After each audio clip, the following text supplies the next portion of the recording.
Okay, here we go. All right, so intermolecular forces, or IMFs. So what does the word inter? What does the word inter mean? Anybody know? What's inter? Inside, it's between. Yeah. Okay, so inter is between. So intermolecular forces are forces between what? Molecules. Okay, so it's a force of attraction between molecules, intermolecular forces. Elements or compounds. So if we're looking at these images right here, so these are water molecules. This is what like a 3D water molecule would look like, and this is what a water molecule Lewis structure looks like. Where do you think the intermolecular forces are located? Is it the blue or is it the red? It's the red, right? Because it's between the molecules. These are the IMFs. Intermolecular forces, the forces between individual molecules. What would we call the forces that are holding atoms together in the molecule? What do you think those would be called? They are bonds. Yeah, right? It'd be more like intra, right? Intra means within, okay? Inter is between molecules. All right. So you had an introduction to the types of IMFs there are. There were 3 in the sim that you were looking at, 3 in the gizmo.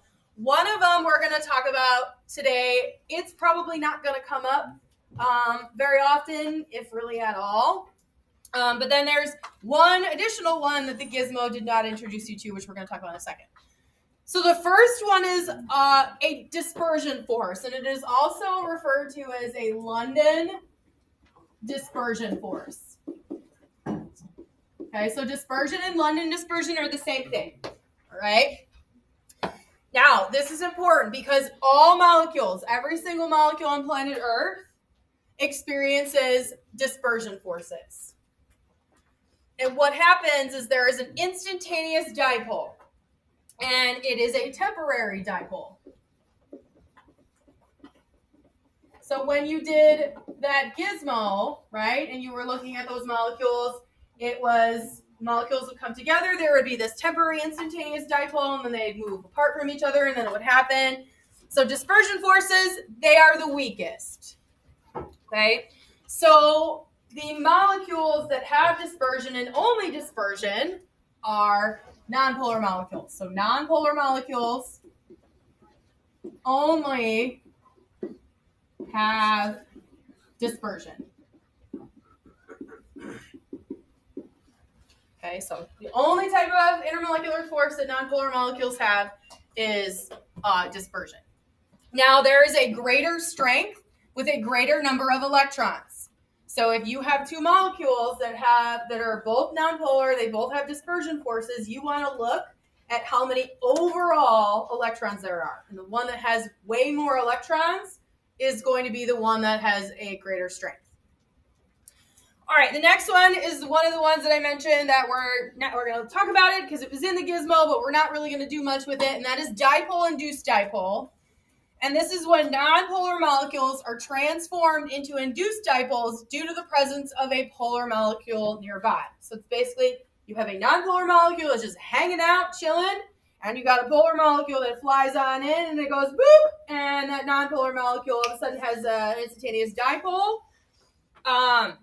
So that's why it's dipole-induced dipole. You have a polar molecule that is inducing a dipole in a nonpolar molecule. So dispersion is nonpolars, that's it. Dipole-induced dipole is when you have a nonpolar and a polar together. Most of the time, if I'm giving you like a molecule and I'm asking you, what kind of force does this molecule have? You're not going to list this one because this one takes 2 different kinds of molecules. All right, so this is 2 different types of molecules. All right. All right, then the next one is dipole-dipole, and this is like middle strength, and this only occurs with molecules that are polar. So think like magnets, right? When you take 2 magnets and you stick them together, their opposite ends are going to attract. That's the exact same thing that's happening with dipole-dipole. And a lot of times people want to say dipole-dipole. It's dipole, Okay, and what does di mean? Two, and pol is talking about something that is polar. So if you have two polar, it's two polar molecules that are coming together. All right, so only occurs with molecules that are polar. Now, if something has dipole, it also has what else? It has dipole, it also has what else? What other force that all molecules have? Dispersion, yep. So all molecules that are dipole also have dispersion. All right. Up next, we have hydrogen bonding, and hydrogen bonding is the strongest. And this occurs when hydrogen is bonded to fluorine, oxygen, or nitrogen, not carbon. So if you have a molecule that has a hydrogen bonded to fluorine or oxygen or nitrogen, it has hydrogen bonding. But it doesn't count if you have a molecule that has hydrogen in it and fluorine in it, but they're not connected. They have to be connected. Okay? If a hydrogen is connected to any one of these in a molecule, automatically hydrogen bonding, which is the strongest. All right, so we're going to quickly take a look at this little graph right here, and this is molecular mass. You don't really have to worry about that. We're going to learn about that eventually. And this is temperature, and right here, this is water. So this is 100 degrees Celsius. This is water. What do you think this chart is showing us? What does water do at 100 degrees Celsius? It boils. So this little graph is showing us boiling points. Okay? So the higher up on this graph you are, the higher boiling point you have. The lower boiling point. Now we have this black line, we have this red line, and everybody here on this black line has a lower boiling point. Well, what is unique about every single one of these substances on this black line? They're all what? They are all nonpolar. And everybody up here in this red line is what? These are all polar. The red line is polar, the black line is nonpolar. Okay, so if we're looking at boiling points, things that are nonpolar, they have what type of forces? Dispersion. Dispersion is the weakest. Substances that are polar have dispersion and dipole. Dipole is stronger. But then we have this one right up here, this H2O. Why is this so much higher than these other three? Yes, because water has hydrogen bonding.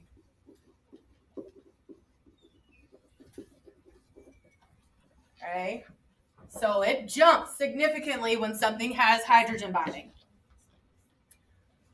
All right. And then we have ionic bonding. So ionic bonding is the strongest overall bonds. That's when we talked about cations and anions and putting them together. So when we are comparing ionic versus covalent bonds, ionic bonds will always be stronger. Now, remember when we did that lab where you melted the 6 substances or tried to? Which 3 did not melt? The ionic bonds, right? The ionic compounds did not melt. The molecular compounds melted. So here's the thing. Ionic compounds are not molecules. They are not molecules. Ionic compounds are ionic compounds. Molecular compounds are molecules. They're different. So ionic forces are ionic bonding, ionic forces. They're kind of in their own separate category. So intermolecular forces only occur between covalent molecules, not ionic compounds. Okay. All right. So what is the point of looking at these intermolecular forces? Well, we saw from this graph right here that intermolecular forces have a tremendous effect on the physical properties of a molecule. So if we look here, if something is nonpolar, what is its boiling point going to look like? It's going to be low, right? If it's polar, it's going to be what? Higher. And then if it's got hydrogen bonding, it's going to be even greater. Yeah. Okay. So we can look at things like melting point, boiling point, evaporation rate, and surface tension. And we can look at these things in a lab for different substances and be like, oh, well, this has a high boiling point, a high melting point, slow evaporation rate. This thing must have pretty strong intermolecular forces. So melting point, what is that? Yeah, right? Melting point. That's pretty easy. It's the temp at which a substance melts. And remind me, when something melts, it goes from a what to a what? Solid to a liquid. You got it. Okay? And when something goes from a solid to a liquid, what is happening to the molecules? They start to spread apart, right? So the forces that are holding those molecules together as a solid start to get broken, and those molecules move farther apart. The forces that were holding those solid molecules together were intermolecular forces. All right, and then boiling point. Oh, bet you can guess what this is. It's the temp at which a substance does what? Boils, yeah. Evaporates, right? Boiling is usually associated with high heat. Okay, and what happens? You got it. Liquid to a gas. Okay, and again, you have to add more energy to a substance to get it to go from a liquid to a gas. We already learned all of that, right? Now, substances that take a lot more energy to boil or melt, they have stronger forces. They have forces that are allowing their molecules to stay together for a little bit longer. All right, then we have something called evaporation rate. Anyone want to guess what evaporation rate is? Yeah, it's the rate at which something evaporates. So if something evaporates really fast, do you think it's pretty strong or do you think it's pretty weak? It's going to be pretty weak, right? Because its molecules are just going from liquid to gas right away. So evaporation rate is the speed at which something evaporates. It is also known, I'm going to write this right here, AKA, we all know that AKA stands for also known as? Yeah? Okay, one time I was just kidding. I was like, I don't know what that is. Oh, sorry. AKA, it's called vapor pressure. Okay, so sometimes you'll see evaporation rate and sometimes you'll see vapor pressure referenced. And when something has a low vapor pressure, it's going to have strong IMFs, which means it's going to have a slow evaporation rate. So if you have low vapor pressure, you're going to have strong intermolecular forces, you're going to have a slow evaporation. So what kind of a relationship is this? It is inverse. Yep. So this relationship is inverse. The other two so far are direct. Stronger forces, higher boiling point. This one, opposite. All right, then we have surface tension. And surface tension, what is it? Anybody know? Tension of the surface of what?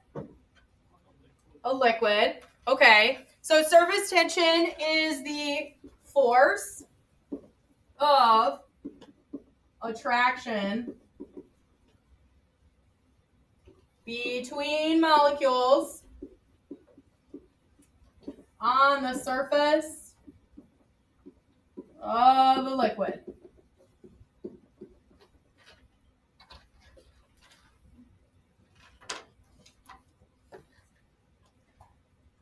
All right, so you remember first semester when you had to fill these little things and they have a whole bunch of little lines on them. What's that thing?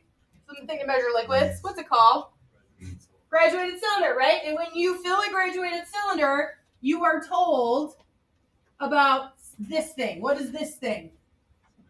This is a meniscus, right? And where are you supposed to read the meniscus? At the bottom. Why? Because what is the water or any liquid that goes in a graduated cylinder? Well, water. What does it do?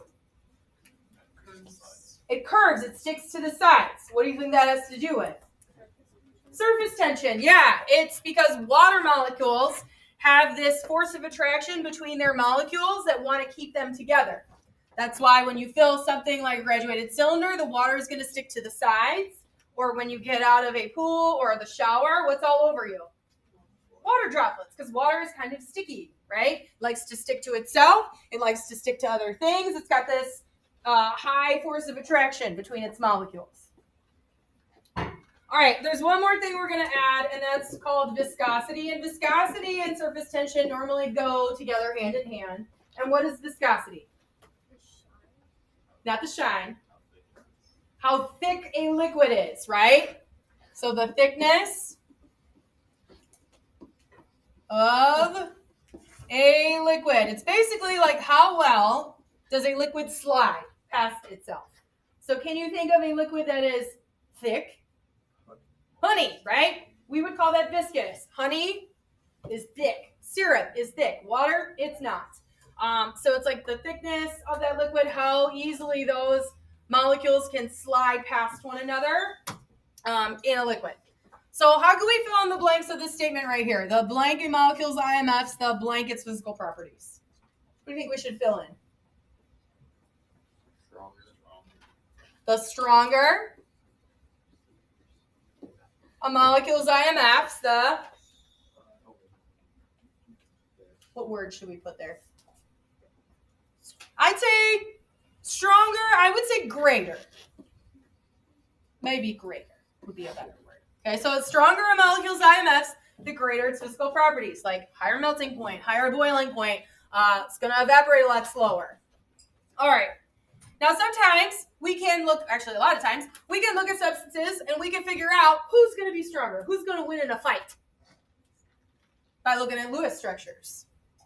All right, so if I was to draw a Lewis structure for Cl2, it would look like this. 1, 2, 3, 4, 5, 6. 1, 2, 3, 4, 5, 6. And if I was to draw a Lewis structure for iodine, it would look like this. They look very similar. Okay, well, I drew the Lewis structures for both of these. Let's think. What kind of molecules are these two? Are they polar or nonpolar? Or are they different? They're both nonpolar. So if they're both nonpolar, what kinds of intermolecular forces do they have? They're both dispersion. Okay. Well, if they are both dispersion, they both have the exact same intermolecular force. Who's stronger? Why would it be iodine? It would be iodine because iodine has more electrons overall. Chlorine has 17 total electrons. Iodine has 53 total electrons if you look at your periodic table. So it's going to be iodine because it has more electrons. And the more electrons that something has, the more energy is going to be required to break those forces between those molecules. All right, let's look at this one. We got HCl or Br2. So I got, try that again. I got H, I got Cl. Looks like this. And I got Br.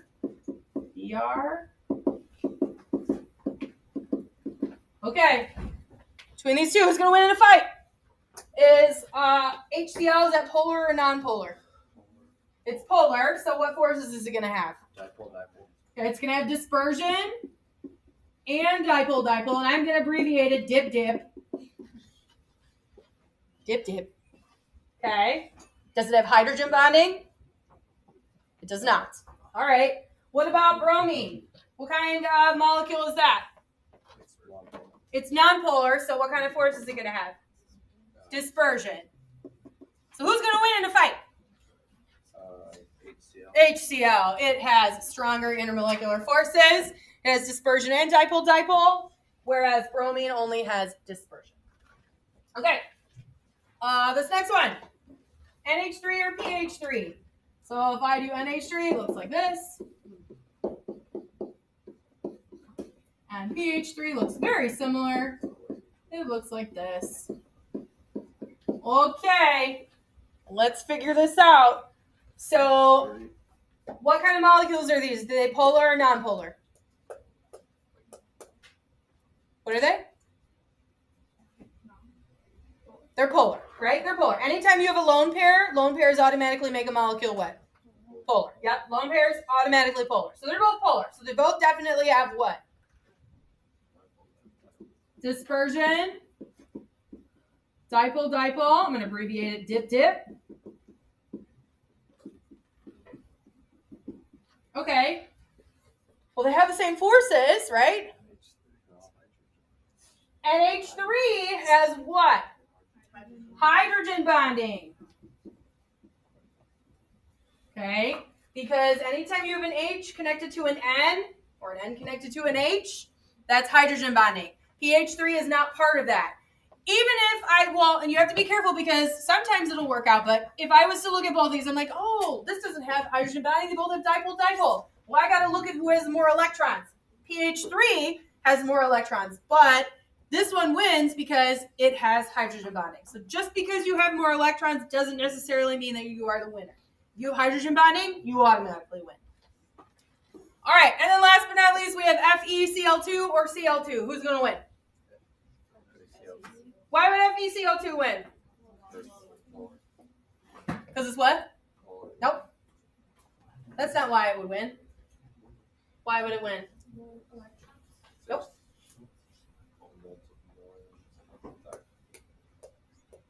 Why is it going to win? Not because it's polar, not because it's got more electrons. It's a metal. And if it's got a metal in it, then it's what? It's ionic. Yeah. So this is ionic. So this is kind of a trick question. This is ionic. This would have what? This would have dispersion. So can't really ask which one would have greater intermolecular forces because this one doesn't have intermolecular forces. All right, so how do we feel about this? So everybody has what kind of force? Dispersion. Polar molecules have what kind of forces? Dispersion and dipole-dipole. And if it has a hydrogen bond, then it has all three. Okay. So there is a Master in Chem 7.2. People who were actually working on it last period finished it in like 10 minutes. All right. So that's what I would like you to do. And then if you have questions, let me know. All right.